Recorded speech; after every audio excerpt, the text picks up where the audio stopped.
আমরা অনেকেই সম্পদের পিছনে ছুটতে ছুটতে ছুটতে আমরা ক্লান্ত হয়ে গেছি। তাও সম্পদ আমাদের লাগবেই, সম্পদ আমাদের লাগবেই, পাহাড় সমান সম্পদ করে ফেলবো, তাও সম্পদ লাগবে।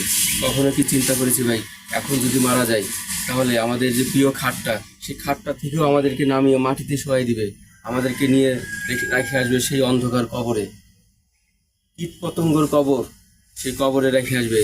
আমাদের আত্মীয় স্বজন যারা কবরে রেখে আসবে তারা বাড়িতে এসে আনন্দের সাথে ভাত খাবে।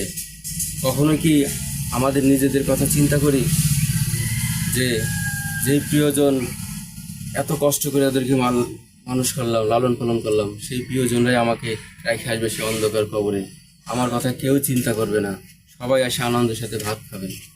তাই ভাই, কিসের এত সম্পত্তির বাহাদুরি করব? তাই আসুন বেশি বেশি করে আমল করি পরকালের জন্য, যাতে আল্লাহ পাক আমাদেরকে সেই বিপদ থেকে, সেই মুসিবত থেকে, সেই অন্ধকার কবরের আযাব থেকে আমাদেরকে আল্লাহ পাক যেন রক্ষা করে দিন।